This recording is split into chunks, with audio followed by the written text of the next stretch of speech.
High! এই সূর্যমুখীর চারাগুলো লাগানোর পর কিন্তু এখন এই চারাগুলো গ্রোথ নেওয়া শুরু করেছে। তো আজকে আমি এই গাছগুলোকে সরিষার খোল ভিজানো ফার্টিলাইজার দিয়ে দিব। সরিষার খোল কিন্তু গাছের জন্য হরলিক্সের মতো কাজ করে। এগুলো হচ্ছে গ্লাডিওলাস গাছ। এই গাছগুলোর মধ্যে কিন্তু একটা গাছ থেকে ফুলের স্টিক বেরিয়েছে।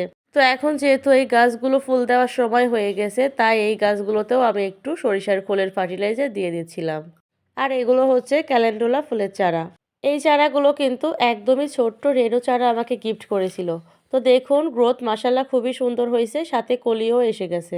এই গাছগুলোতে যেহেতু এখন ফুলের কলি চলে আসছে, তো এখন কিন্তু খাবারের চাহিদাও বেড়ে যাবে, তাই এই গাছগুলোতেও একটু খাবার দিয়ে দিচ্ছি। আর এগুলো হচ্ছে গত বছরের গিফট পাওয়া গোলাপ গাছ। এখন কিন্তু এই গাছগুলোর ফুল দেওয়ার সময়, তাই এই গাছগুলোর কিন্তু এখন খিদেও বেড়ে গেছে।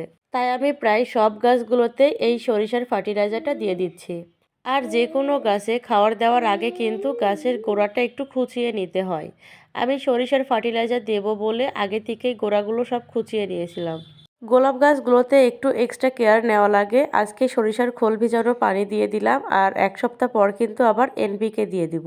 আর ভালো ফুল আর সাথে গাছকে ভালো রাখার জন্য তো কীটনাশক স্প্রে করতেই হবে।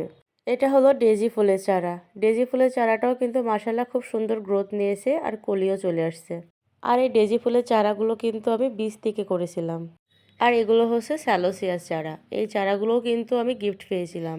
আমার মোটামুটি সবগুলো চারার গ্রোথই মাশাল্লাহ খুব সুন্দর হয়েছে। আর এই দোপাটি ফুলের গাছগুলো তো এর আগেই দেখিয়েছি, তো এই গাছগুলোতেও আমি একটু একটু করে খাবার দিয়ে দিচ্ছিলাম।